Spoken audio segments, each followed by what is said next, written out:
I organized a celebration for my son's promotion. Balloons caked the table set in the living room. At 6 p.m, my son said the celebration will be at the restaurant. With my wife's family, you stay here. Empty chairs, unopened champagne, everything prepared, and nobody arrived. I just smiled. The next day, he saw it. 6 p.m. The wall clock marked the exact time while I held the 3-layer cake between my trembling hands. 12 golden candles formed a perfect circle over the white frosting that I had beaten for 40 minutes that morning. The dining room table shone under the light of the lamps. 12 plates, 12 crystal glasses, silverware gleaming. Golden balloons hung from the ceiling, and a bottle of expensive champagne rested in the ice bucket I bought, especially for the occasion. I had gotten up at 5 a.m. 5. My knees protested when I walked down the stairs of my house in the suburbs, but the pain did not matter. My son David had just been promoted to project manager at the construction company where he worked.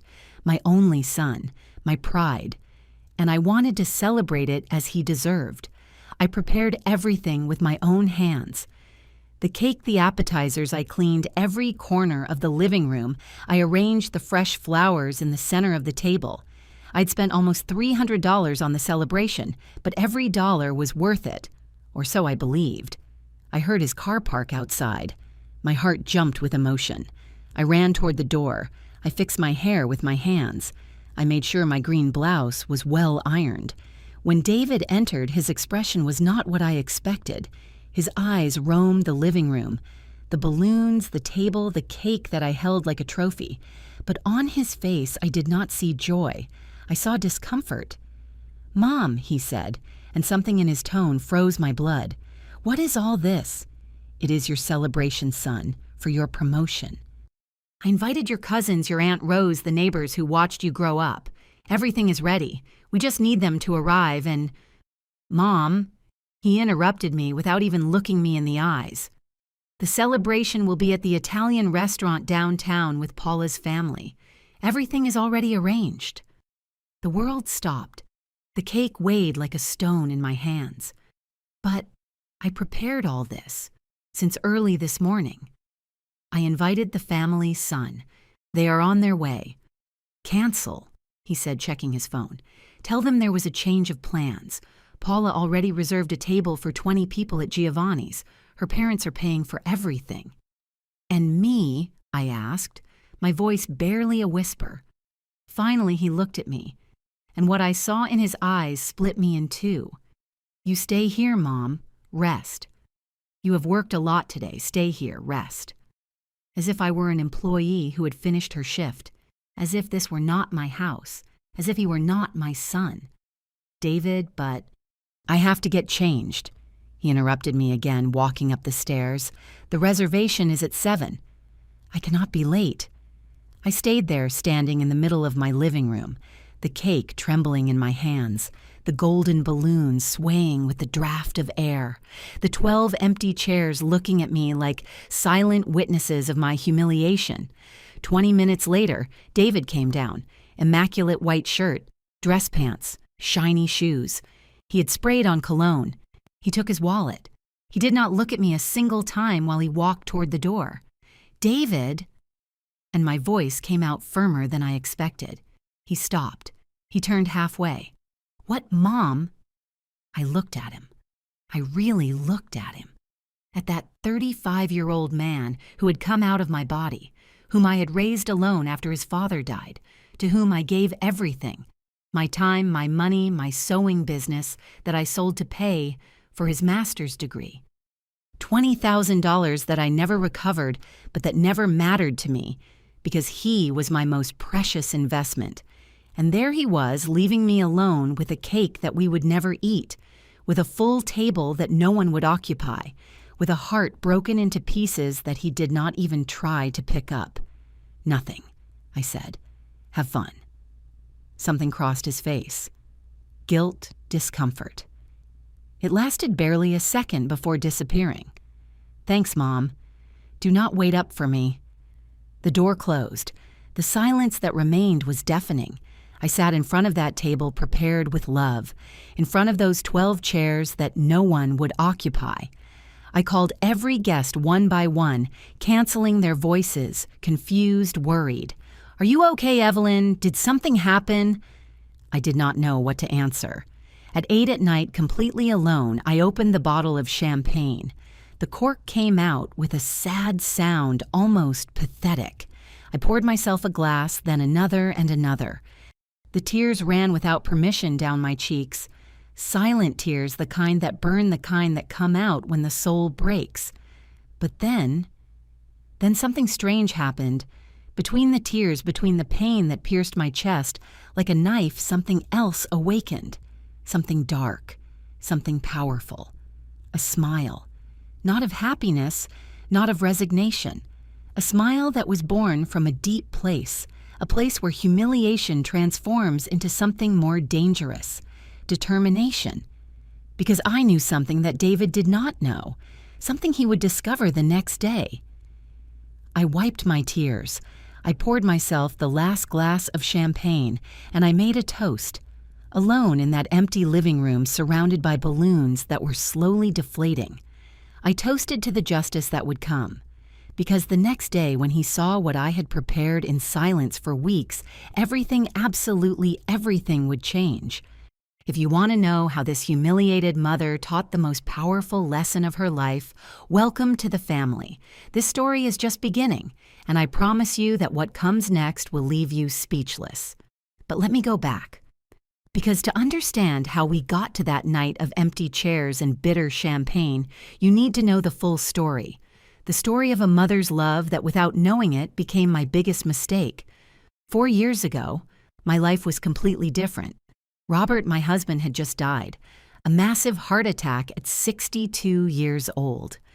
One Tuesday morning, while he was drinking his coffee in the kitchen, he put his hand to his chest, looked at me with those brown eyes that I loved so much, and collapsed. By the time the ambulance arrived, there was nothing left to do. I was left alone at 63, a widow, broken, with a house too big and a silence that drowned me every night. But I had David. My son was my salvation in those dark months. He was 31 years old then, civil engineer, recently graduated from the master's degree that I had paid for.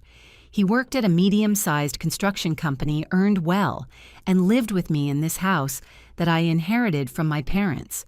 Our routine was perfect, sacred. Every morning I went down at 6 to prepare breakfast for him. Eggs and bacon, toast his coffee just how he liked it. Strong black. David came down at 7 with his work shirt always immaculate because I ironed them on Sundays, and we sat together at the kitchen table. We talked about everything. About his projects at the site, about the problems with his boss, about his dreams of opening his own company someday. I gave him advice. He listened to me. He consulted me on important decisions. If he should accept such a project, if he should ask for a raise, if he should change jobs. I was his confidant, his support, his safe harbor. The afternoons were mine for my sewing business. I had a small workshop in the spare room, 3 sewing machines that I had bought over the years. Fabrics of all colors stacked on shelves that Robert had built for me, and a loyal clientele from the neighborhood. I fixed dresses, made school uniforms, embroidered tablecloths for parties. It was not a big thing, but it gave me about $1,500 a month, enough for my expenses and to save a little. The nights belonged to both of us. David arrived from work. We ate dinner together watching the news, and afterward he went to his room to work on his laptop while I knitted in the living room. Sometimes near 10 o'clock he came down for a glass of water and stayed with me a while longer, chatting about life. Mom, he told me one night, sitting in the armchair next to me, "You are the best woman I know. I do not know what I would do without you." Those words filled my heart. They made me feel that despite having lost Robert, I was not alone, that my life still had a purpose. Then came the opportunity for the master's degree. David came in one afternoon with a brochure in his hands, a master's degree in project management in the city, 2 years, $5,000 a semester. "It is my dream, Mom," he told me with those eyes shining with emotion. "With this, I could get promoted faster, earn double, triple, but I do not have the money." I did not think twice. "How much do you need in total?" "With tuition, materials, housing. About $20,000. My sewing business was worth exactly $18,000. The machines, the fabric inventory, the clientele, everything. I could sell it and supplement it with my savings." "Do it," I told him. "I support you." "Mom, you cannot sell your business. It is your livelihood." "You are my livelihood, son. My most important investment. You always have been." And I did it. I sold everything to Mrs. Miller, the seamstress, from the next neighborhood over for $18,000. I took $2,000 out of my savings. I gave $20,000 to David for his master's degree. He cried. He hugged me so tight I could almost not breathe. "I swear I am going to pay you back, Mom. I swear that when I finish, you are going to be proud of me." "I am already proud," I told him, caressing his hair like when he was a child. During those 2 years, David traveled to the city from Monday to Friday and returned on weekends. I lived for those weekends. I cooked his favorite dishes. I kept the house immaculate for him. I listened to every detail of his classes and projects. When he graduated, I managed to be at the ceremony. I traveled 12 hours on a bus because I did not want him to spend money on my plane ticket. I watched him go up to the stage, receive his diploma, and I felt that every dollar invested had been worth it. "Now, Mom," he told me on the trip back, "now everything will be different, I promise you." And he was right. Everything was different, but not in the way I expected.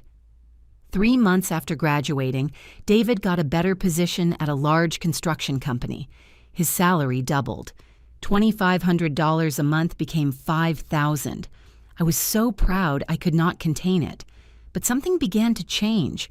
The breakfasts together became less frequent. "I have a meeting early, Mom. The shared dinners, too. I am going to go out with colleagues from work." The nightly talks in the living room disappeared. "I am very tired. I had better sleep early." I told myself it was normal that he had a demanding job, that he was building his career. But deep down, something worried me. And then, one Friday afternoon, he arrived home with a different smile, a smile I had not seen before. "Mom, I met someone." 4 words that changed everything. Her name is Paula. She's an architect. I met her at a conference on urban development. "She's incredible, Mom." I should have felt happiness.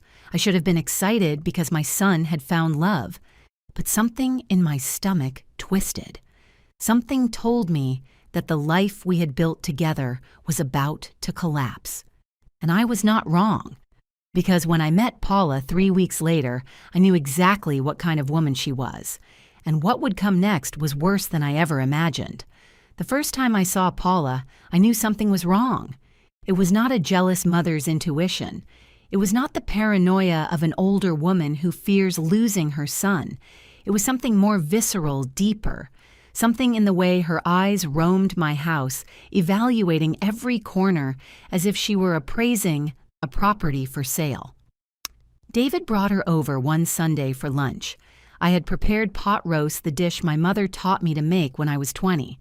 I took all morning to marinate the meat chop, the vegetables, get the gravy to the exact point. It was my way of welcoming her, my way of saying, "You are important to my son, so you are important to me." The doorbell rang at 1 on the dot. I opened the door, and there she was, Paula.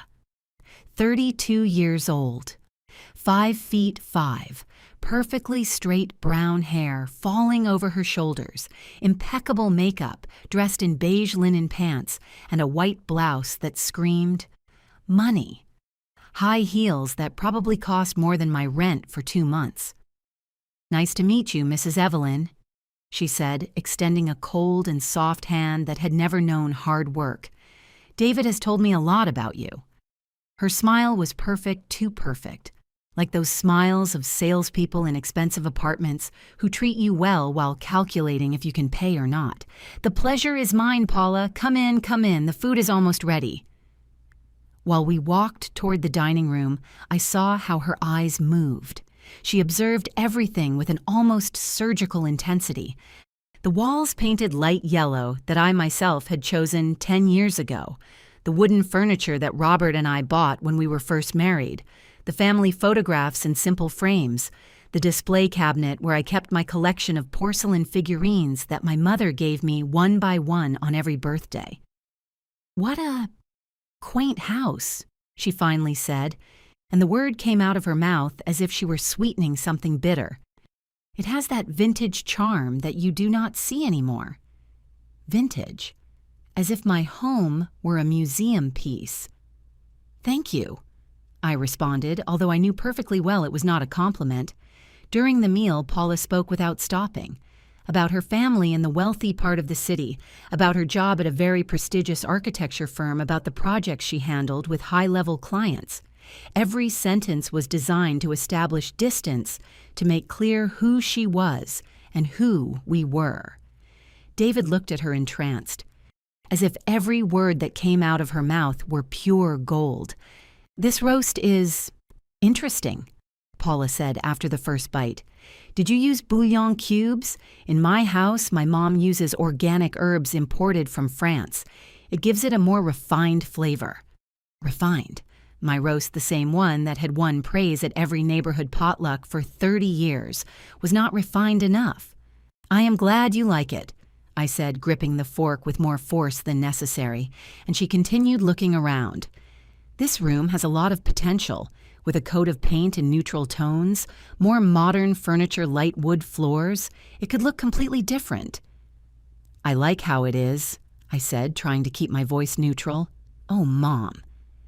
And there it was, that word that would make me grind my teeth for the next few years. Do not be offended. I am only saying that sometimes it is good to update, give new air to the spaces. "Mom," but said with a tone that wasn't affectionate, condescending, as if I were a small child who did not understand modern tastes. David said nothing. He only smiled and poured more water for Paula. The next 6 months were a slow agony of micro-insults disguised as sweetness. Every time Paula came to the house, she found something to improve. My way of cooking was too traditional while she used contemporary techniques. My clothes were authentic while she dressed with more style. My idioms when speaking were folksy compared to her more neutral speech. And the worst part, David began to change. The first signs were subtle. One day, he arrived with new clothes that Paula had clearly chosen.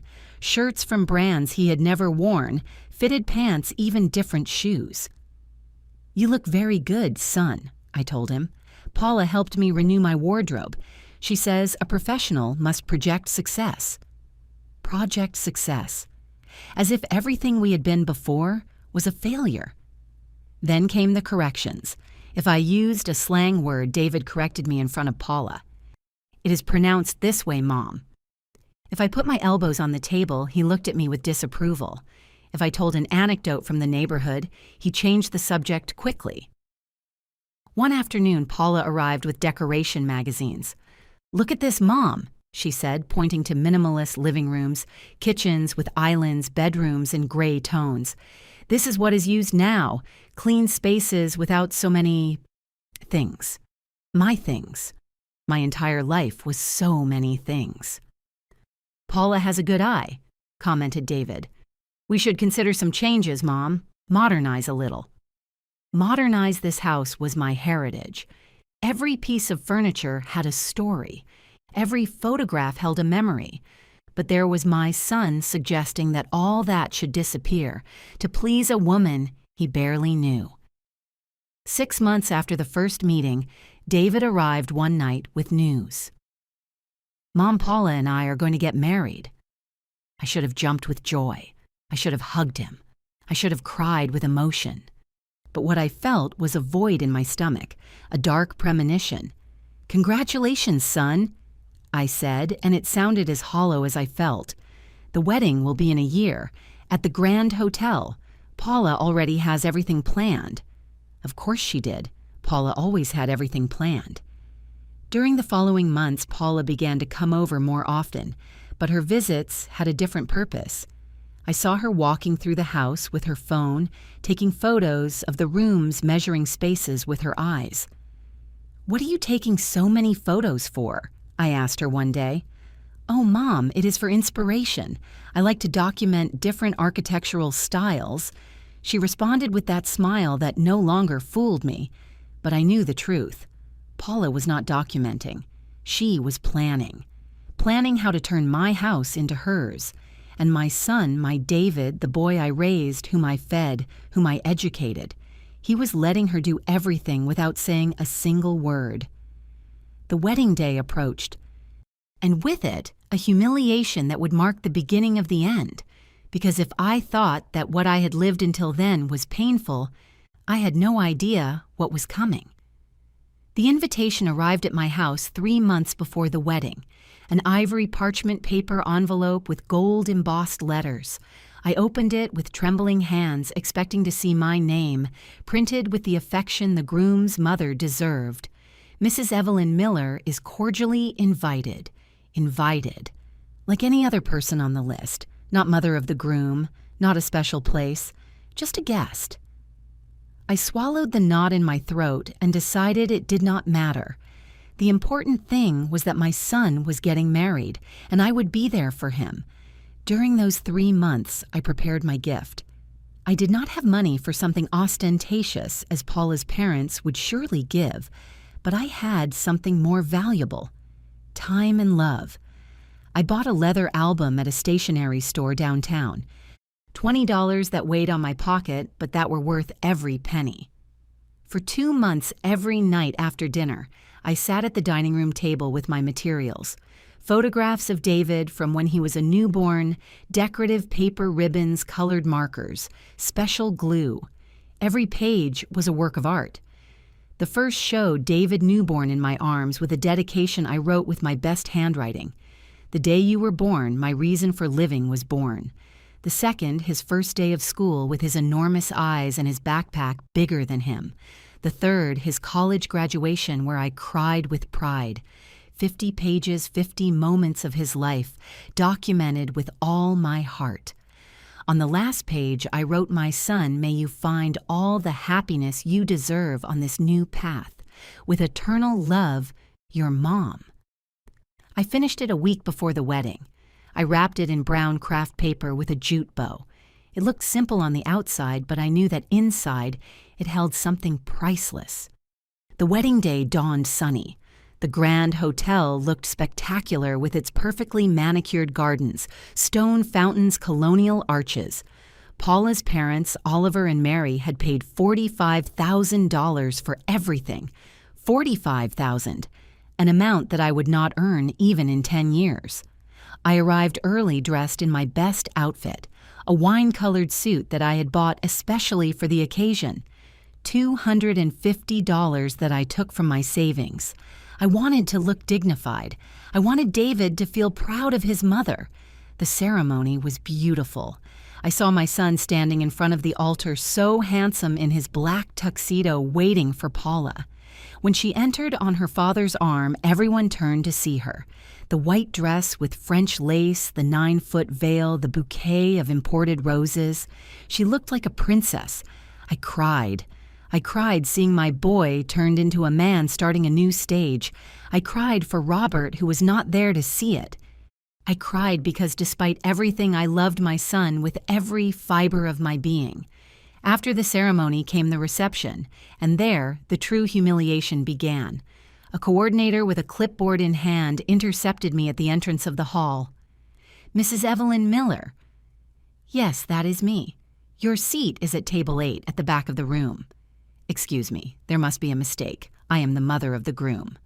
"There is no mistake, ma'am. The main table is only for immediate family. You are at table 8 with Mr. David's distant cousins." Immediate family. Me who carried him in my womb. Me who took care of him when he had chickenpox at 5 years old and did not sleep for 3 nights. Me who sold my business to pay for his education. I was not immediate family. I walked toward table 8, feeling all the gazes on me. The hall was huge with capacity for 250 people. The main table was at the front, elevated on a platform under a floral arrangement that must have cost $1,000. There they were, David and Paula in the center. To the right, Oliver and Mary, the bride's parents, radiant. To the left, Paula's siblings, Bernard and Sophia, with their respective partners. I was at table 8 with George, a second cousin of David, who lived in another state and whom I had not seen for 15 years. With his wife, who did not speak a word to me all night, with other relatives I did not even know. From there, so far away, I saw my son. He laughed, he toasted, he kissed Paula. He never turned toward where I was. The moment for speeches arrived. Oliver took the microphone first. He spoke for 15 minutes about David, about how he received him as the son he always wanted to have, about how he would open the doors of his real estate company to him, about how now he was part of his family. His family. Mary spoke next. About how happy she was that Paula found a good man, about the values they had instilled in their daughter, about the bright future that awaited them. Bernard joked about how Paula finally had grabbed someone decent. Sophia read a poem about eternal love. None, not a single one, mentioned the groom's mother. It was as if I did not exist, as if David had been born from nothing and simply appeared in their lives.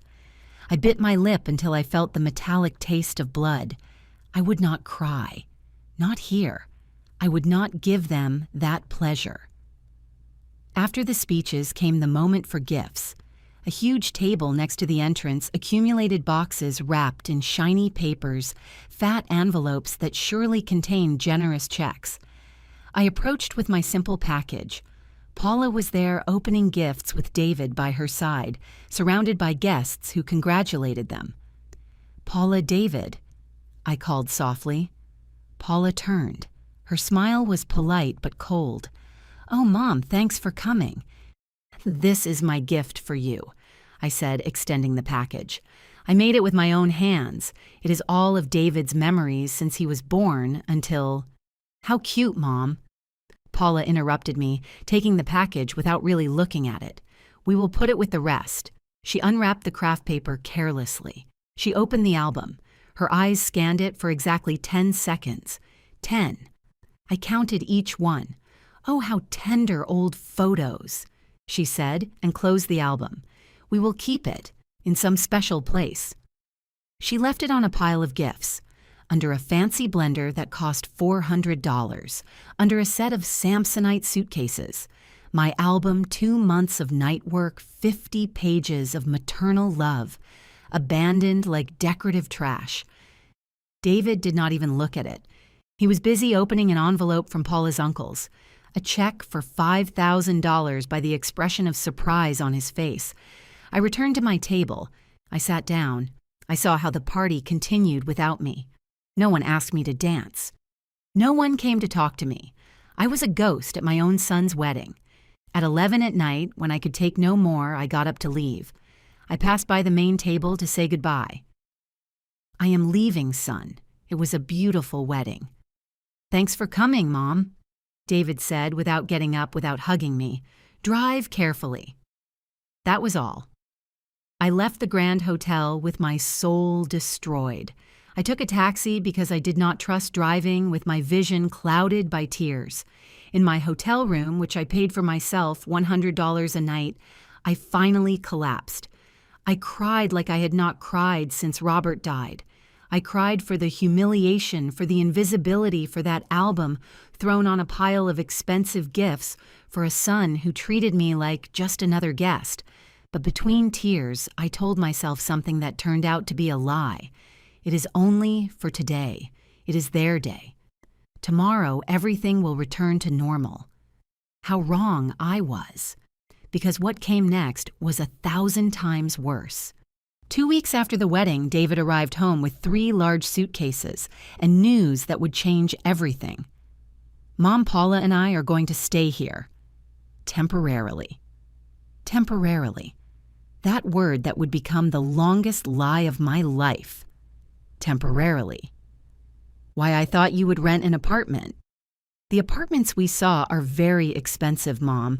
$2,000–3,000 a month. We need to save for the down payment on something of our own.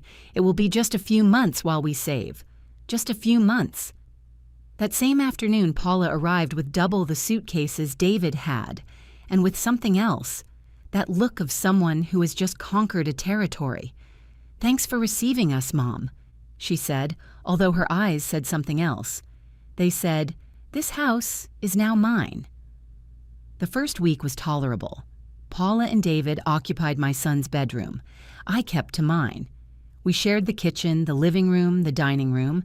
There was tension, yes, but nothing that could not be handled. But in the second week, the transformation began. One Saturday morning, I came down for breakfast and found the living room completely different. The family photographs that had been on the wall for 20 years, Robert and I on our wedding day, David at his first communion, my parents on their anniversary. They had disappeared. In their place, a huge mirror with a silver frame and an abstract painting of gray and black lines that meant absolutely nothing. "Where are the photos?" I asked, trying to keep calm. Paula appeared from the kitchen with a cup of coffee in her hand. "Oh, Mom, I put them in a box. It is just that they made the space look so cluttered. We needed to give it a more modern air. Do not you think this is my living room? Those are my photographs. But now we all live here," she said with that fake sweetness that already sickened me. "We have to make sure we all feel comfortable." David agrees. Right, love. David, who was reading the paper in the dining room, did not even look up. "Yes, Mom. They're just photos. They're still in the house." I went to the storage room and found the box. There they were, piled up carelessly, the glass of some frames broken. 20 years of memories treated like trash. But that was just the beginning. In the third week, my collection of porcelain figurines disappeared. 18 pieces that my mother gave me one by one from when I turned 15 until her death. Each one painted by hand, each one with a story. And my figurines. I asked when I saw the empty bookshelf. "In storage, Mom. It is just that with so much decoration, the house looked very crowded." Crowded. My entire life was overcrowding to her. The first month was of small changes, or so Paula said. New cushions replaced the ones I had embroidered. Gray curtains replaced my floral curtains. A minimalist rug where the one Robert and I bought on our honeymoon had been. Every change was a stab, but David said nothing. Worse yet, he supported her. By the second month, Paula decided the house needed total renovation. One Tuesday, a painter arrived without me knowing anything. "Good morning, ma'am. I am here to paint the living room and dining room." Paint, I did not authorize any painting. "I did," said Paula, appearing behind me. "We agreed on pearl gray for the walls. It gives it a more elegant touch." "Paula, this is my house. You cannot make these decisions without consulting me." David agrees, and he also lives here, Mom. The painter charged $800. Paula paid them without blinking. My yellow walls, the ones Robert and I painted together 10 years ago, disappeared under 3 layers of cold and impersonal gray. When David arrived from work and saw the change, he smiled.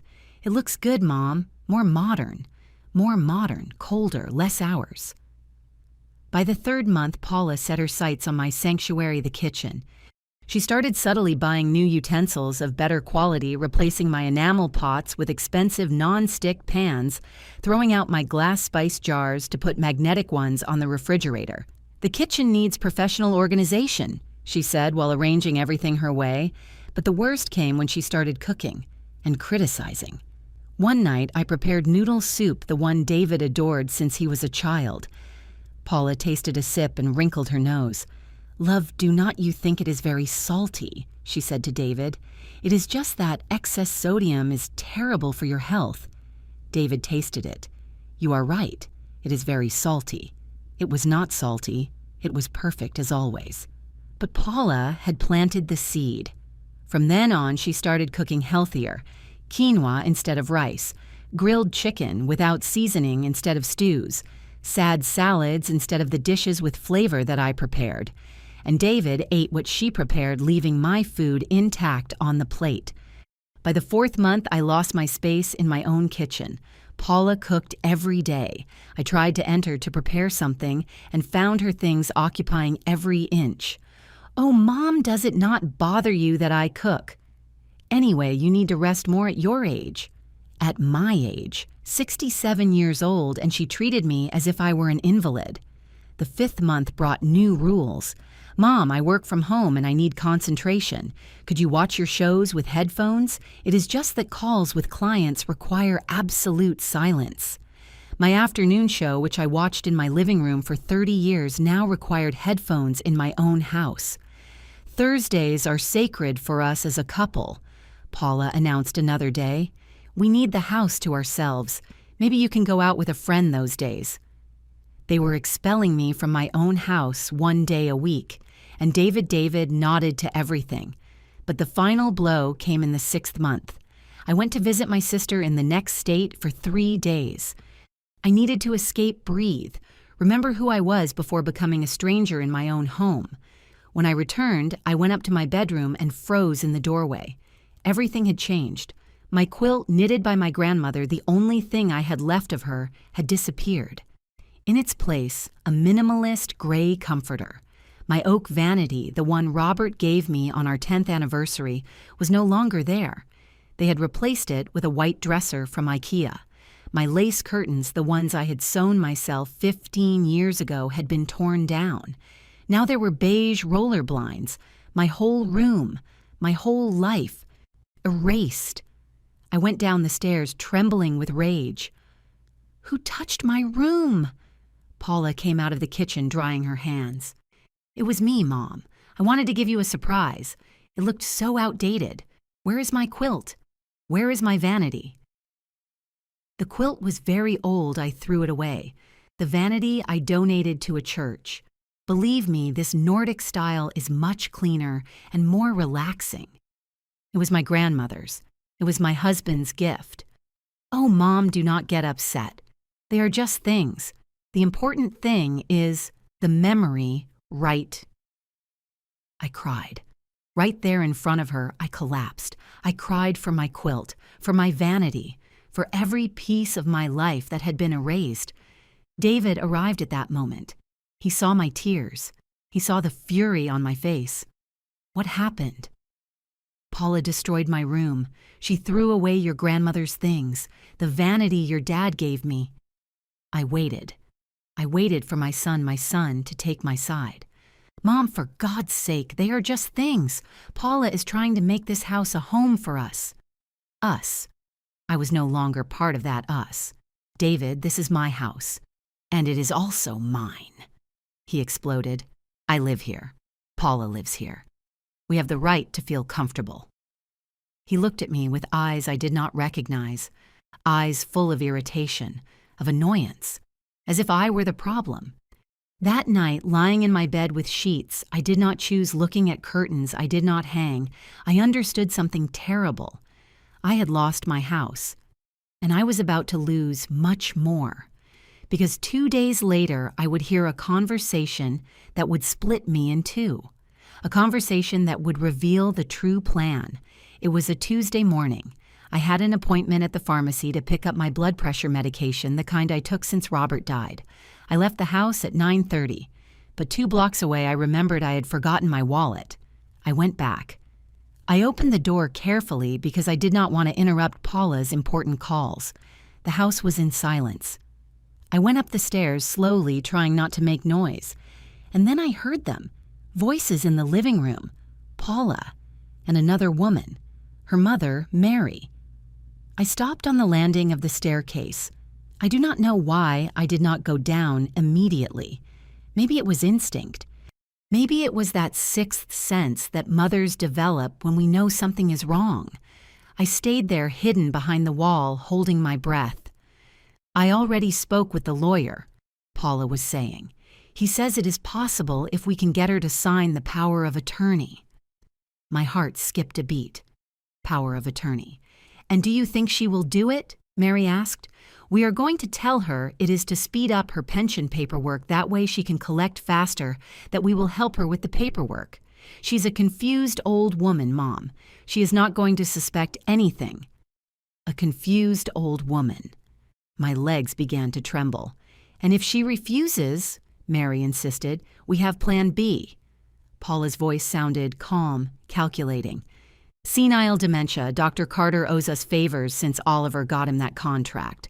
With a medical diagnosis, David can be declared her legal guardian. It is risky, daughter. Mom, this house is worth $800,000.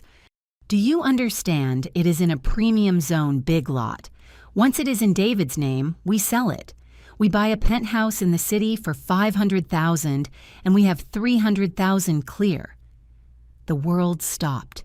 My house, my heritage, the place where I was born, where I got married, where I raised my son. Appraised, calculated, ready to be sold as if it were any object.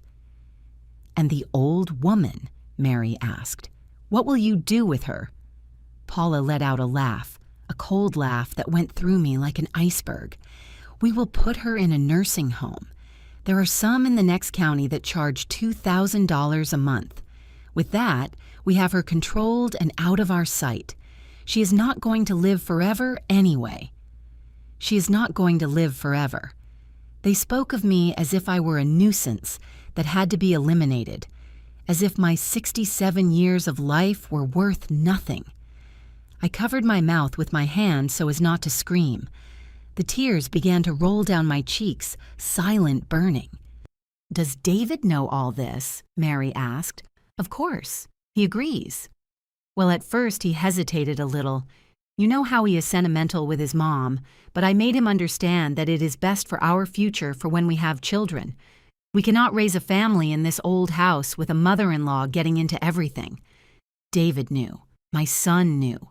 Those 3 words were worse than everything before. Worse than the insults. Worse than the humiliations. Worse than seeing my house transformed. My son. The person who came out of my body, whom I fed with my breast, whom I took care of every night when he had a fever, whom I consoled when his father died. He was planning to steal everything from me. And when will you make the move? Mary asked. In 3 months. Everything is almost ready. The lawyer prepared the documents. We just need her to sign. If she refuses, we activate Plan B with Dr. Carter. By December, this house will legally be David's. December. 3 months. I had 3 months before they stripped me of everything. I forced myself to move. I went up the rest of the stairs without making noise. I entered my room. I took my wallet. My hands were trembling so much I almost dropped it. I went down the other side of the house. I left through the back door. They did not even realize I had returned. I walked the 2 blocks to the pharmacy like a zombie. I do not remember how I arrived. I do not remember what I said to the pharmacist. I only remember handing him the prescription and waiting there, standing feeling that the floor was opening under my feet. But I needed confirmation. I needed to hear it from David. Because maybe he did not really agree. Maybe Paula was lying. That night I waited awake. I heard when David arrived from work at 8. I heard his steps going up the stairs. I heard his bedroom door close. At 11, when everything was in silence, I got closer. His room was at the end of the hall. The door was not completely closed, and I heard them. Are you sure the lawyer can do it without her suspecting David's voice, my son? Trust me, love. We already have it all planned. In 3 months, this house will be legally yours, and your mom will not even notice until it is irreversible. And if she gets difficult, that is why we have the plan with Dr. Carter. A simple diagnosis and done. You become her guardian. You have total control of her assets. Silence. A silence that lasted eternities. Sometimes I feel bad, Pau. She is my mother. Love, your mother already lived her life. Now it is our turn. Think about our future, about the children we will have. Do you want to raise them here in this old house with her getting into everything? No, but. But what do you prefer, to continue living like this? David, this house is worth almost $1 million. It is our chance to have the life we deserve. And your mother, she will be fine. We will put her in a place where they take care of her. A nursing home. A home for seniors, Paula corrected, as if changing the words changed the meaning. Where she has company activities, it will be better for her than being here alone all day. Okay, said David finally. Let's do it. Okay, let's do it. With those 3 words, my son sentenced me. I moved away from the door without making noise. I returned to my room. I sat on the bed that was no longer mine in the room that I no longer recognized. And for the first time in my life, I felt something more powerful than pain. I felt rage, pure burning rage that burned me from the inside. I did not cry. The tears had run out. In their place, something cold and hard took its place in my chest. I opened the drawer of my nightstand. There was my old notebook where I wrote down recipes and shopping lists. I tore out a blank page and began to write. Names, phone numbers, contacts. Attorney Montgomery, a friend of my husband Ryan since college. Attorney Sarah Reynolds, the lawyer who helped my neighbor with an inheritance issue. And Mr. Rudolph, the private investigator who solved a case of infidelity for my friend Susan. If they wanted to play dirty, we would play dirty. If they wanted to steal my house, they would have to step over my dead body. Because Evelyn Gardner had been many things in her life. A devoted mother, a faithful wife, a hard-working woman. But never a fool. And if my son and that snake thought they could strip me of everything without consequences, they were about to meet a woman they did not know existed. A woman who had nothing left to lose. And that is the most dangerous woman of all. The days that followed that discovery were a performance, the best acting of my life. Every morning I went down to breakfast with a smile. I greeted Paula. I asked David how he had slept. I made coffee. I cleaned the kitchen. I behaved like the docile mother-in-law, the submissive mother they expected. But inside, every gear in my brain was working at full speed. I called Attorney Montgomery from a payphone. I could not risk them listening to my conversations. Evelyn, so good to hear from you. How are you? I need your help, Edmund. It is urgent. We met at his office the next day. I told him everything. The recordings I planned to make, the robbery plan, the documents I needed to protect. Your house is in your name, free and clear, he confirmed, reviewing the papers. Any attempt to transfer it without your consent is fraud, but you need solid evidence. I will get it. He recommended Attorney Sarah Reynolds, a woman of 50 with eyes of steel, a specialist in asset protection. Mrs. Evelyn, she told me in our first meeting, what you are experiencing is more common than you think. Children stripping parents of their assets, daughters-in-law who manipulate. We have to be very careful. I bought a digital recorder on Amazon, $50 that I paid in cash, small the size of a USB drive. I hid it in the pocket of my apron, in my bra, anywhere where it could capture conversations. For 2 weeks, I recorded everything. Paula talking to her mother about speeding up the process. David arguing with Paula about how to convince me to sign the papers. Paula on the phone with her friends mocking me. The old hag has no idea what is coming. She keeps cooking and cleaning as if it still mattered. Every word was recorded, every plan, every betrayal. And then came my birthday, 68 years old, almost 7 decades of life, and not a single congratulation. I woke up that day knowing exactly what to expect. Or rather, what not to expect. But a part of me, that foolish part that still harbored hope, thought that maybe David would remember. I went downstairs at 7 in the morning. The kitchen was empty. I made my coffee. I sat alone at the table where we used to have breakfast together. At 7:30, David came down. He grabbed an apple from the fruit bowl. He checked his phone. Good morning, son. Good morning, Mom. I will be late today. David, do you know what day it is today? He looked up from his phone. He looked at me with those eyes that used to look at me with love and now only showed indifference. Tuesday. It is my birthday. Silence. A silence that weighed like stones. Ah, yes. Happy birthday, Mom. That was all. Not a hug, not a gift, not even a sorry I forgot. Just a happy birthday, said with the same tone one says bless you after a sneeze. He left, the door closed, and I stayed there holding my cup of coffee, feeling lonelier than ever. Paula did not even come down. I spent the entire day without seeing her. My friend Susan called. She sang happy birthday to me over the phone. I cried listening to her, grateful that at least someone remembered. At 8 at night, I heard David's car. I heard 2 doors close. They had arrived together. They entered with bags from a restaurant.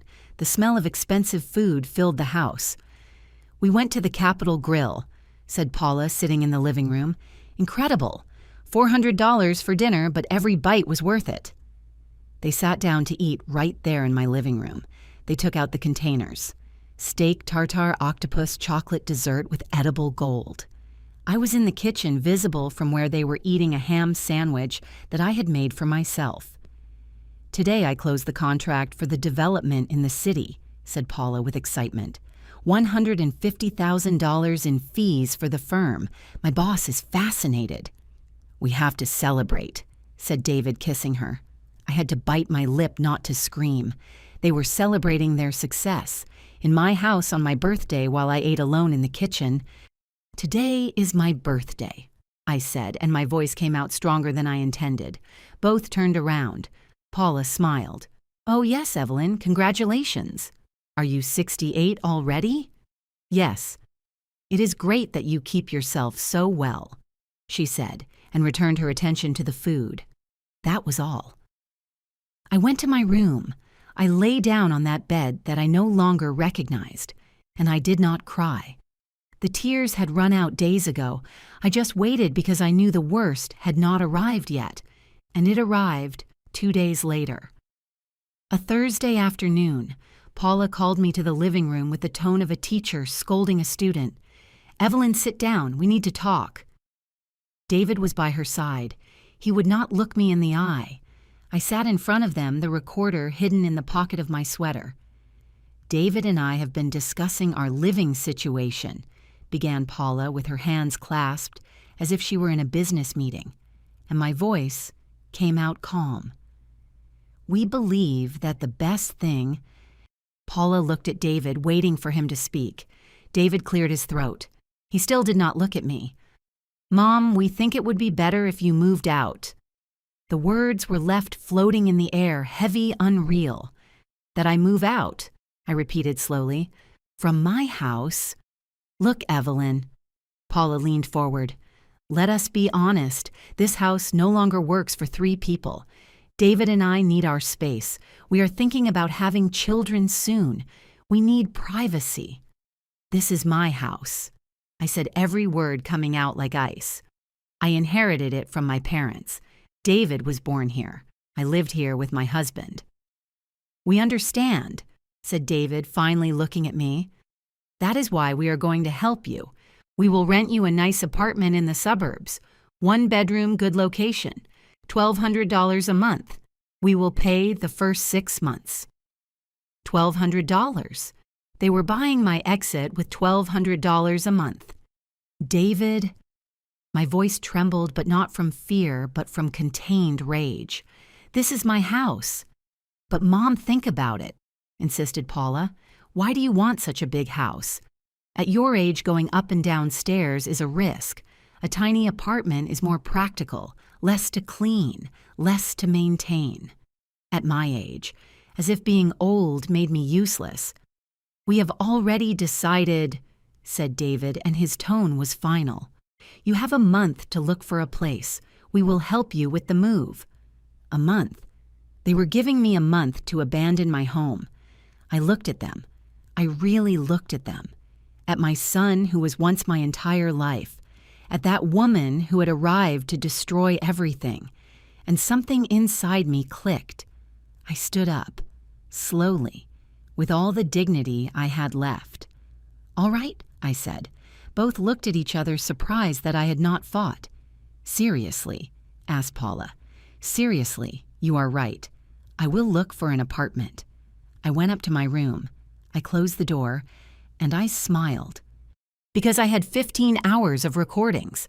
Because Attorney Reynolds already had everything prepared. Because in exactly 72 hours they would discover that kicking Evelyn Gardner out of her own house had been the biggest mistake of their lives. The lioness was no longer hiding. She was ready to attack.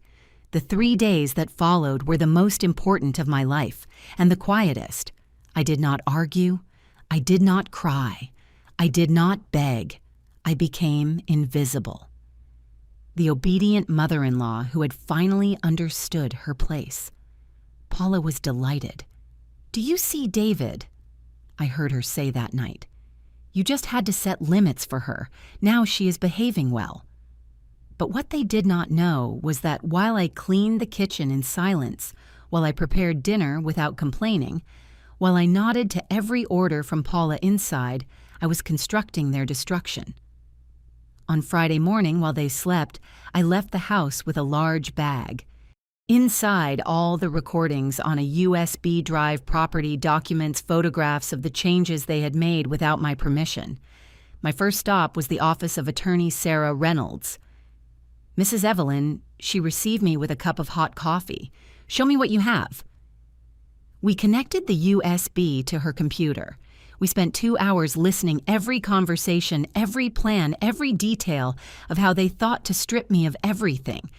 When we finished, Sarah looked at me with respect. "This is pure gold. With these recordings, we have proof of attempted fraud conspiracy to commit theft and possible falsification of medical documents. Are you sure you want to go all the way?" "Completely." "Good. We are going to need a few more things." She explained the plan to me. Not only did we need the recordings, we needed solid documentation that protected my property from any legal attack. On Monday, we will summon Attorney Montgomery. We are going to reinforce the deed of your house with clauses that prevent any transfer without your physical presence and identity verification. We will also prepare an ironclad will. And if they try to do something before, that is why we will act fast. On Tuesday, we will confront them. By then, your house will be legally protected like a fortress. I left there with a plan, but I needed more information. My second stop was the house of Susan, my best friend for 30 years.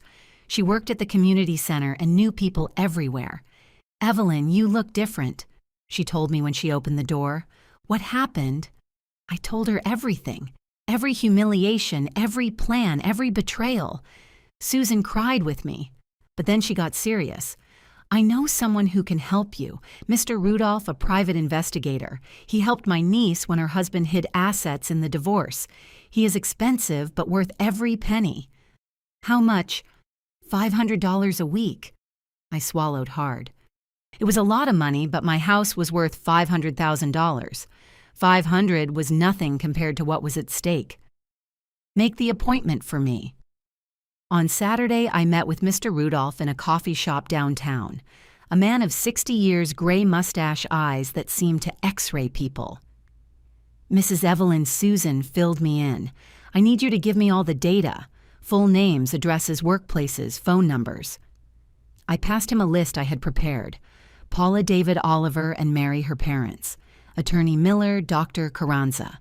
"What do you need me to investigate specifically?" "Everything. Debts, legal problems, secrets. Anything I can use to protect myself." "Understood. I will have information for you in a week." Meanwhile, I kept acting at home. I cooked, I cleaned. I smiled when Paula gave me orders. I nodded when David talked to me about the nice apartment they had seen for me in the suburbs. "Only $1,200, Mom. Small but cozy. You are going to be very well there. That is good, son." I responded with a soft voice, but every night in the privacy of my room, I took out my notebook and added notes, names, dates, strategies. On Monday, I went with Attorney Montgomery. We signed documents. We reinforced the legal protection of my house. We created a will where I specifically excluded David if he tried to dispossess me while I was alive. "No one will be able to touch this property without your consent," Montgomery assured me. "And if something happened to you, it will go directly to your sister and her children, not to David." Perfect. On Wednesday, Mr. Rudolph called me. "Mrs. Evelyn, we have to meet. I found very interesting information." We met in the same cafe. He took out a thick folder. "Paula has credit card debts of $40,000, 3 different banks. She is 4 months behind on payments." My heart jumped. $40,000. "Is there more?" he continued. "David asked for a personal loan of $20,000 6 months ago. Without telling you, I imagine. He used it to pay for part of the wedding and a new car for Paula." My son was in debt. That was why they needed my house so urgently. And this is the juiciest part. Mr. Rudolph smiled. "Oliver and Mary Paula's parents are facing an IRS audit for tax evasion. They are investigating $150,000 in undeclared income. They could face criminal charges." "Is that why they cannot help Paula with her debts?" "Exactly. They are desperate for money. That is why they support the plan to steal your house. They need Paula and David to establish themselves alone." Each piece of the puzzle fell into place. "There is something else," said Mr. Rudolph. "I spoke with some people. Paula's younger brother, Ben, is resentful of his family, especially of Paula." "Why?" "She was always the favorite. Ben feels like they have treated him like garbage his whole life. If you approach him, he could be a valuable ally. He knows things." That afternoon, using the Facebook that my niece had taught me to use, I found Ben. I sent him a simple message. "Hello, Ben. I am Evelyn David's mom. I need to talk to you about your sister. It is urgent." He responded in an hour. "Mrs. Evelyn, with pleasure. When and where?" We met on Thursday at a Starbucks. Ben was 30 years old, thinner than Paula. Sad eyes. "Mrs. Evelyn, I know why you are looking for me. And yes, I know what my sister is planning." "How do you know?" "Because that is Paula. Manipulative, ambitious, capable of anything for money. Do you know why she hates me? Because when she was 23, I got my girlfriend from college pregnant. My parents paid $10,000 to make the problem go away. I opposed it. I told my girlfriend what had happened. Since then, Paula made my life impossible until I left the house. Do you have proof of that? Emails, messages, everything saved. I knew that someday I would need it. Ben passed me a USB drive. Use it. Paula deserves someone to stop her, and if I can help sink her, I will do it with pleasure." I returned home with 3 USB drives. My recordings, Mr. Rudolph's information, Ben's secrets. It was 6 in the afternoon. David and Paula were in the living room watching television, oblivious to everything. They saw me enter. I smiled at them. "How did it go today?" "Good, Mom. Did you find anything? Anything of what son? Of apartments? The month is almost up." "Ah, yes, I am looking. But do not worry. Everything will be resolved very soon." Paula looked at me with satisfaction. She thought I had given up. How wrong she was. I went up to my room. I took out my notebook. I marked the day on the calendar. Tuesday, in 4 days, I would confront my son and that snake. And when I did, when I put all the cards on the table, their world would collapse. Because revenge is not about screaming. It is about preparing, and I had prepared everything to perfection. And so we arrive back at that moment. At that celebration I prepared with such care. At those 12 empty chairs. At that unopened champagne. But now you understand that none of that was a coincidence. I knew perfectly well that David would not come. I knew that Paula had planned that dinner at the Italian restaurant. I knew it 3 days before when I recorded her phone conversation with her mother. Tuesday is David's promotion. I already reserved at Da Vinci's to celebrate with the family. Obviously, we will not invite the old lady. Let her stay in her house preparing who knows what. She will not even notice. I heard every word. And instead of feeling pain, I felt clarity, because it was then that the perfect idea occurred to me. That Monday morning, I went to the market. I bought everything for the cake: flour, eggs, milk, sugar. It took me 3 hours to bake it, decorate it, put on those 12 golden candles I bought at the stationery store. I went to the liquor store and asked for the best champagne they had in stock. $100, almost a quarter of my pension for that month. I called the guests one by one. David's cousins, his Aunt Rose, the neighbors who watched him grow up. There will be a small celebration on Tuesday at 6. Please come. And then 2 hours before everything started, I called them again. There was a change of plans. The celebration is canceled. No one would come. The chairs would remain empty. Exactly as I planned. Why did I do all that? Why did I take the trouble? Because I needed David to see it. I needed him to walk into this house and find the table set with love, the golden balloons, the perfect cake, the champagne waiting, everything prepared by his mother. I needed him to see with his own eyes what he was rejecting, and I needed his reaction recorded.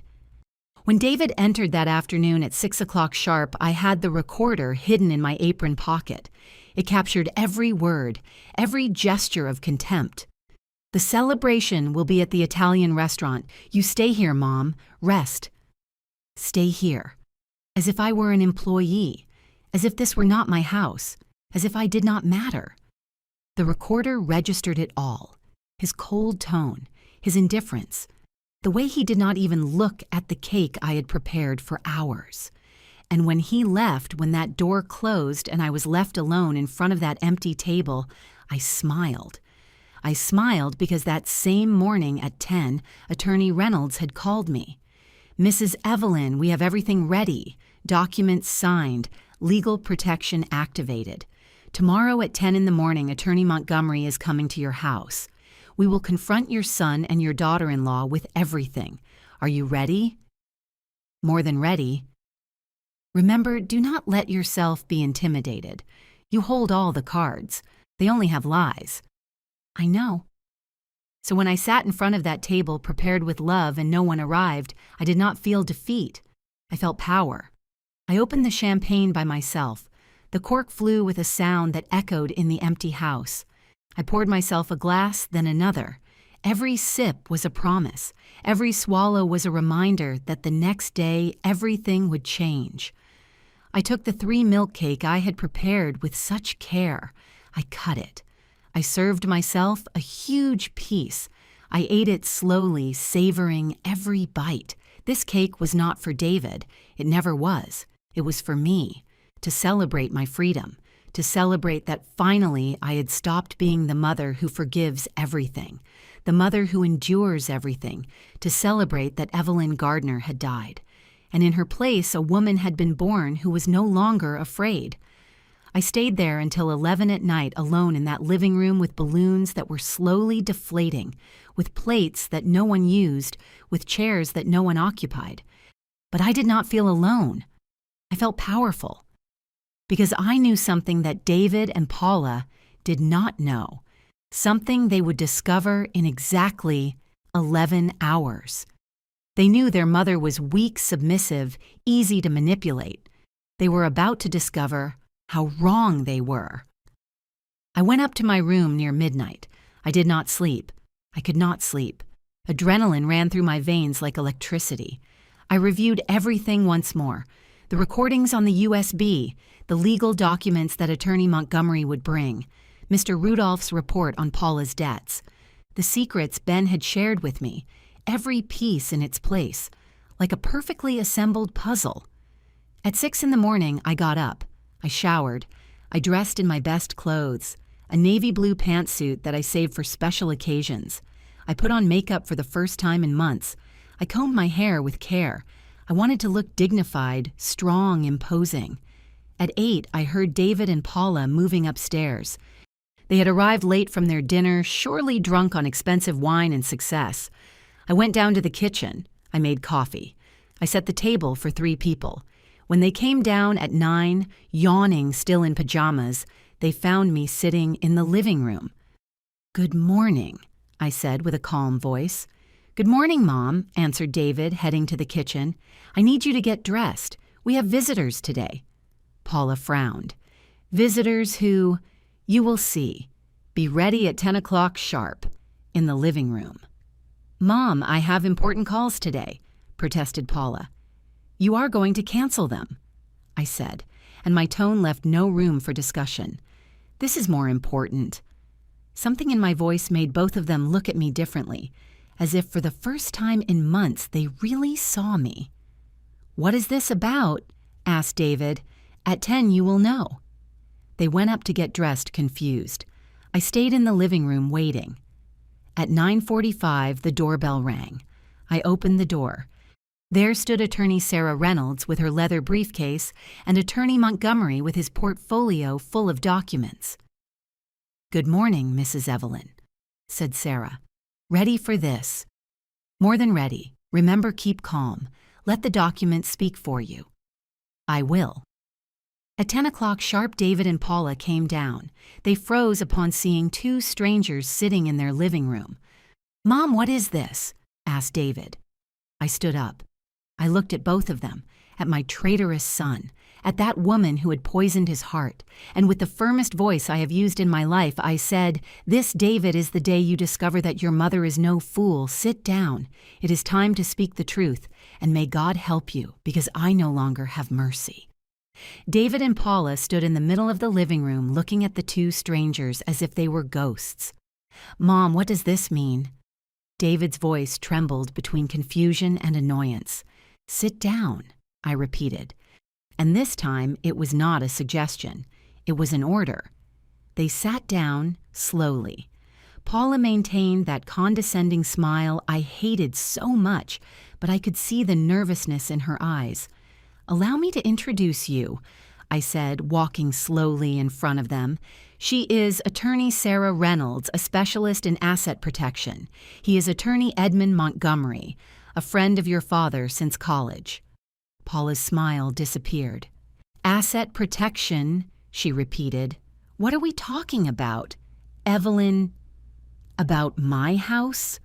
I responded, and I let the silence fall like a slab. About the plans that you and my son have been plotting to steal it from me. David turned pale. Mom, what are you talking about? What am I talking about? I took my phone out of my pocket. I am talking about this. I connected the phone to the Bluetooth speaker I had bought especially for this moment. I pressed play on the first audio. Paula's voice filled the room clear as water. If we get her to sign the power of attorney under the pretext of speeding up her pension paperwork, we can transfer the property to David's name. And if she refuses, we have Plan B, senile dementia. Dr. Carranza will help us with a diagnosis. Paula jumped up. That is illegal.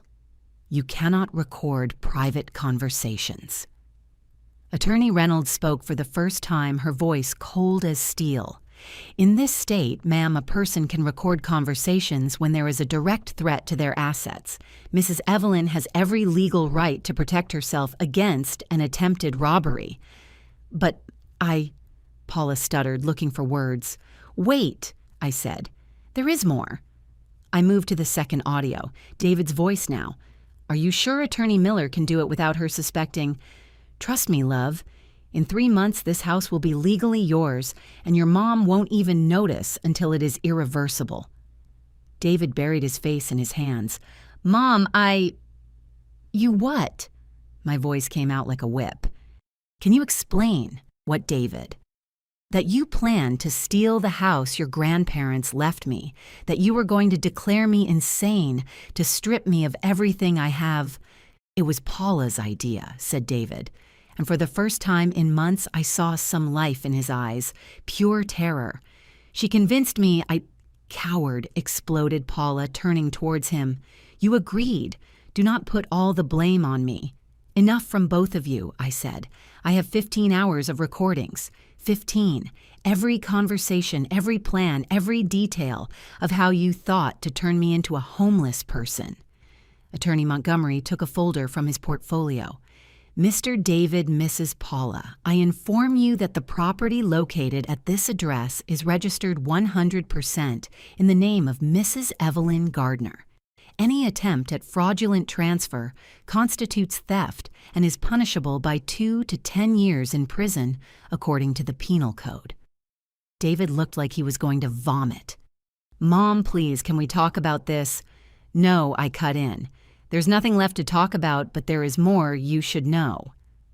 I took out the folder Mr. Rudolph had given me. I opened it in front of them as if I were dealing cards in a deadly game.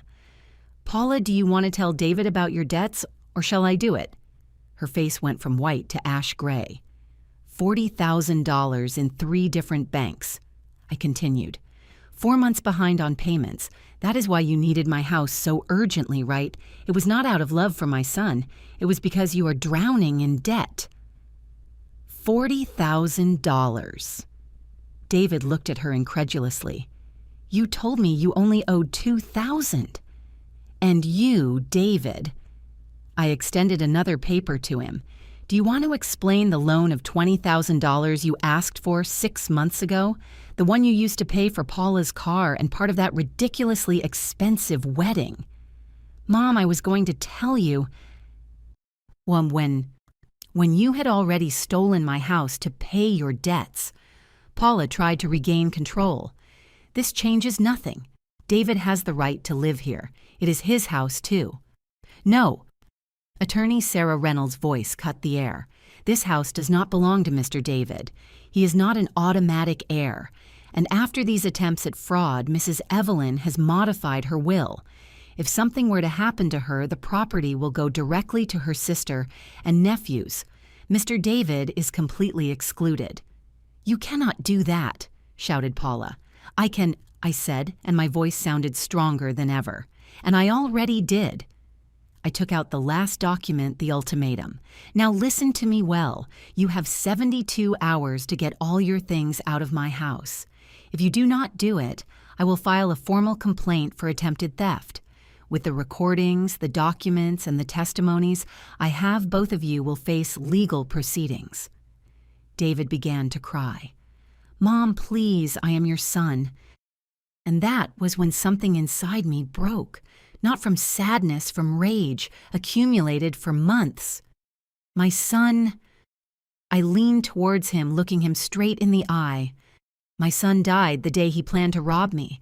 My son died when he kicked me out of my own house. The man in front of me is a stranger, a thief who shares my blood, but not my heart." "Mrs. Evelyn," intervened Paula with a trembling voice, "this is a misunderstanding. We were never going to—" "Shut up," I said. And it was the first time in my life I spoke to someone like that. "I received you in this house, I opened the doors to you, I treated you like a daughter, and you turned it into a battlefield." I turned to both of them. "I want you to understand something. It is not just the house, it is everything it represented. You not only planned to steal a roof from me, you planned to steal my dignity, my history, the memories of my husband, the inheritance of my parents, my entire life." Paula tried to stand up. "We are not going to—" "Sit down," ordered Attorney Reynolds, "because there is one more thing you should know." I took out the last USB Ben's. "Paula, your brother Ben was very generous sharing certain family secrets. Do you want David to find out what happened in 2013 about the pregnancy, about the $10,000 your parents paid?" Paula collapsed. She literally collapsed on the armchair, crying. "You are a witch," she whispered through tears. "No." I said, "I am a mother who learned to defend herself." I turned to David. 72 hours. I want this house empty of you. If not, the papers go straight to the district attorney. And believe me, son, with what I have, you will spend years in prison." David looked at me with red, destroyed eyes. "Would you really do that? Put me in jail? Ask yourself. Would you really have put me in a nursing home? Would you really have declared me insane? Would you really have stolen everything from me?" He did not answer because we both knew the answer. "Now," I said, walking to the door and opening it, "you have work to do, 72 hours. The clock starts now." Paula left first, stumbling with tears of rage running down her perfectly made-up face. David stayed a moment longer. He looked at me as if he wanted to say something. "No," I said before he spoke. There was nothing left to say. He left. The door closed, and for the first time in 8 months, my house was mine again. Attorney Sarah Reynolds put a hand on my shoulder. "You were perfect, Mrs. Evelyn." "Thank you," I said, but my voice trembled, because although I had won this battle, the war was just beginning, and what would come in the next few months that would destroy them completely. The 3 days that followed were of a heavy, dense silence that could almost be touched with hands. David and Paula packed their things without saying a word to me. I did not speak to them either. I watched them from the kitchen as they went up and down the stairs with boxes, suitcases, trash bags full of clothes. Paula avoided looking at me. Every time our eyes met accidentally, she looked away, with that clenched jaw that betrayed her contained fury. David was different. He did look at me with those eyes full of something I could not identify at that moment, regret, shame, or just rage for having been discovered. He tried to speak to me on the second day. "Mom." "No," I said without turning to see him.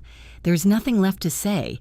I just want you to know that 72 hours, David. 50 have gone by. Keep packing." He walked away. I heard his heavy steps going up the stairs. On the third day, a moving truck arrived at 8 in the morning. I was drinking coffee in the kitchen when the workers started loading furniture boxes, everything Paula had brought in these 8 months of invasion. I saw the silver mirror go by that had replaced my photographs, the gray abstract painting, the minimalist cushions, that white IKEA dresser that had taken the place of my cedar vanity. Every object that left my house was like recovering a piece of myself.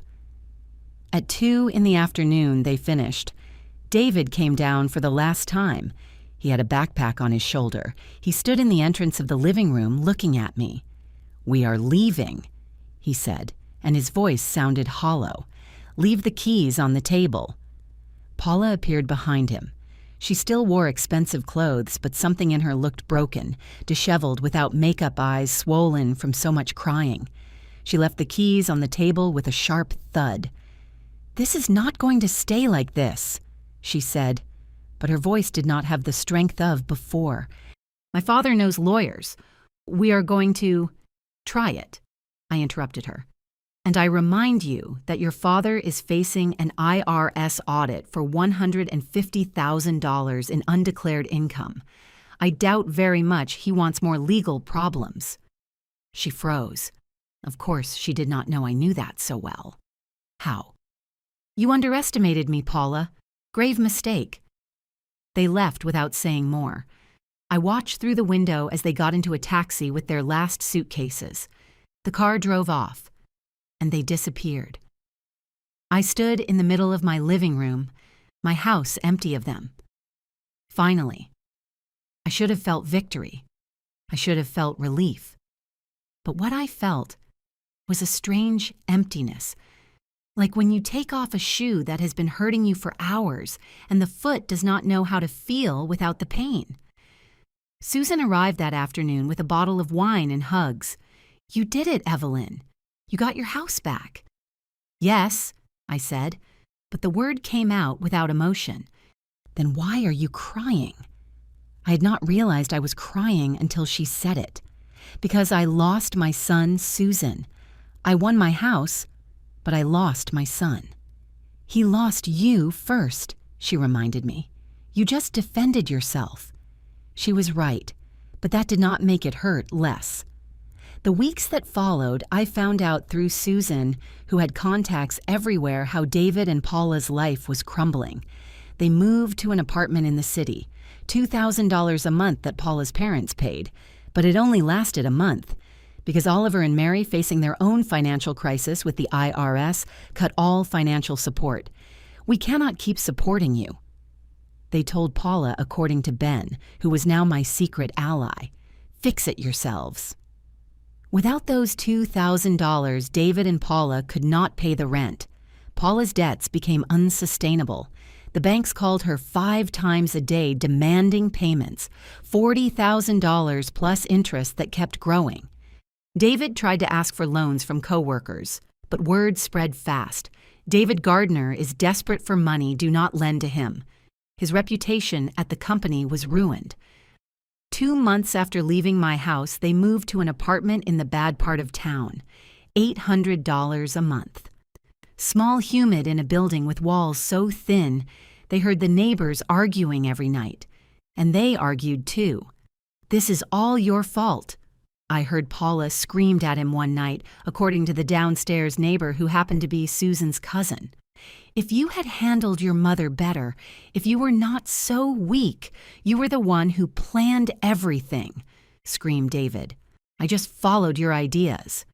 "Because you are a coward, a useless man who needs a woman to tell him what to do." The relationship rotted from the inside like a fruit beautiful on the outside that is full of worms inside. In the 3rd month, Paula got an important architecture project fees of $10,000 that would temporarily save their finances. But she needed a guarantor for the contract. David did not qualify. He had the loan of $20,000 unpaid. His credit history was destroyed. Paula's parents with their legal problems could not help either. And then David did something I never thought he would do. He called me. It was a Tuesday afternoon. My phone rang with a number I had deleted but that my memory recognized immediately. I hesitated, my finger over the screen trembling. I answered. "Mom." His voice sounded broken, small. "I know I do not even deserve you answering me, but we are desperate. And Paula has a job opportunity that would save us, but we need you to co-sign a loan of $5,000 against the house." Silence. A silence so deep I heard my own heartbeat. "Are you asking me to put my house at risk?" My voice came out frozen. "The house you tried to steal from me." "Mom, please, I promise you that. You promise me what David, like you promised to take care of me. Like you promised your wedding would be different. Like you promised that Paula and you would only stay a few months. Mom, I beg you." "No," I said, and the word came out with a firmness that surprised myself. "Learn to live with the consequences of your decisions." "But, goodbye, David."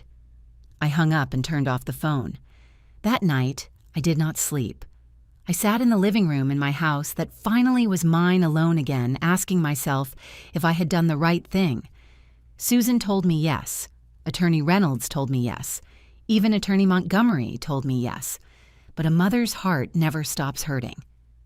A month later, Ben called me. "Mrs. Evelyn, I thought you should know. Paula left David." "What?" "She left with an architect from the firm where she works, a guy with money. David is destroyed." And 3 days after that call, a Sunday morning, someone knocked on my door. I opened it. And there was my son. But he was not the confident man who had left. He was a ghost, thin, gaunt, with deep dark circles and wrinkled clothes. "Mom," he said, and he collapsed. I lost everything. My son was standing in front of my door, broken, destroyed, with red eyes from crying for days. Mom Paula left me. She left with another guy. I have no one. I have nothing. Part of me wanted to hug him, that part of a mother that never dies, that always wants to protect, that always wants to heal. But there was another part, a stronger part, a part that had learned that love without dignity is not love. It is slavery. "And you come here because you have nowhere else to go?" I asked without moving from the door. "I come because I realized everything. How much of an idiot I was, how I let Paula manipulate me. Mom, you were right about her, about everything." "And how long did it take you to realize David, when she left you for someone with more money?" "How convenient." "It is not that, Mom. I have been thinking for weeks, since I left this house. I have been living alone in a room in the city. I lost my job because I asked everyone for loans and no one trusts me. I have nothing. But the worst is not that. Then what is it? The worst is that I lost you, the only person who was always there, the only person who loved me unconditionally, and I betrayed you in the worst possible way. The tears ran down his face, but I did not move. Do you know what the most painful moment was, David? It was not when I discovered you planned to rob me. It was when you kicked me out of my own house, when you looked me in the eye and told me I did not fit in your life. That was the mortal stab. I know, and I hate myself every day for that. I hate myself for making you feel that you did not matter, for treating you like a nuisance when you were my entire life. And now what do you want? For me to forgive you? For us to open this door and everything goes back to how it was before? No, he said, and his voice sounded sincere. I know it will never be like before again. I know I destroyed something that has no repair. I just wanted to tell you I am sorry, truly, deeply, and that I understand if you never want to see me again. Do you understand? I let the question float in the air. Do you understand that you did not break me for trying to steal my house? You broke me because you chose a manipulative woman over your own mother. You broke me because you let yourself be convinced that I was a nuisance in your perfect life. I understand. You broke me because you erased me. My photos, my memories, your father's vanity, my grandmother's quilt. Everything I was, you turned into garbage. David let himself fall against the doorframe, sobbing. I do not know how to make up for it, Mom. I do not know how to show you I changed. I looked at him. I really looked at him, and I saw something I had not seen in years. Real humility. Not the fake humility he showed when Paula controlled him. Genuine humility born of pain and loss. Forgiveness is not a switch I turn on and off, David. It is a process, and you are barely at the beginning. What can I do? You can start by understanding something. You will never be the son you were again. That son died when he planned to rob me, but maybe, just maybe you can become a better man, a man who learns from his mistakes. I will try. My whole life I will try. Do not do it for me. Do it for you, because the man you were, that man deserved neither respect nor love. I know. Now go. And when you are ready to be different, when you have really changed, maybe we can talk. Will you give me that chance? Maybe. But it will be on my terms, not your needs. Now, if you will excuse me, I have things to do. I closed the door. And for the first time in this whole nightmare, I did not feel guilty. The months passed. Every Sunday, without fail, David arrived, knocked on the door. I opened. Hello, Mom. David, I brought you tamales from the lady down the street, the ones you like. Thank you. Can I come in? No. This scene repeated 22 Sundays in a row. 22 times I told him no. 22 times I accepted his small gifts, but not his presents. Because forgiveness is not begged, for it is earned. On the 23rd Sunday, something changed. He arrived without food, without flowers, only with an envelope. What is this? Open it. Inside was a check for $10,000. What is this, David? The money you got selling your sewing business to pay for my master's degree with interest calculated. It took me a year to save every dollar. I worked 2 shifts at a small construction company. I sold my car. I live in a rented room, but I owed it to you. My hand trembled holding the check. David, it is not for you to forgive me, Mom. It is because it was the right thing. I stole your whole life when I was young. This is barely a piece of compensation. He took something else out of his pocket. The album. My handmade album of his wedding, battered with bent corners, but there it was. I rescued it from a box Paula was going to throw away.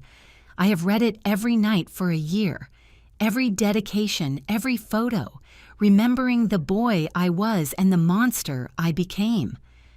For the first time in a year, I cried in front of him. "Do you want to come in for coffee?" His face lit up with hope. "Really, a coffee? It does not mean everything is forgiven. It means that maybe you are starting to understand." He entered. We sat in the kitchen. I made coffee in silence. I served him in the ceramic mug he used when he was a boy. "David, a mother's love is powerful, but it has limits. And when those limits are broken, there is not always a way back. I know losing you was my greatest pain, but finding myself defending my dignity was my victory. I will never again be the mother who allows everything. I am not asking you to be. I just ask for a chance to meet this new version of you, and for you to meet the new version of me. We shall see." And that was all I promised. We shall see. Today, a year later, David comes every Sunday. He no longer knocks on the door. He has a key again, but it is different. He is no longer my boy. He is a man who learned late, but he learned. That mothers also have limits. Did I forgive him completely? Some wounds are too deep to heal completely. Did he really change? Only time will tell. But I learned something more important than forgiveness. I learned to love myself, to defend my dignity, to say enough when it is necessary. And if there is one thing I want you to remember from my story, it is this. The greatest love you can give is not always love to others. Sometimes the greatest love is self-love, the courage to say no more when you are being trampled on. Those empty chairs from that celebration did not represent just my loneliness. They represented the exact moment I stopped being a victim and became a warrior. And that warrior is still here, strong, dignified, alive in my house that I recovered with my dignity intact and with a lesson I will never forget. True wealth is not in what you possess, but in what you do not allow them to take from you. If this story touched your heart, leave me a comment telling me where you are watching us from, and if you have ever had to defend your dignity. Hit that like button if you believe mothers also deserve respect, and subscribe to keep listening to stories of women who refuse to be trampled on. Because together, we are stronger.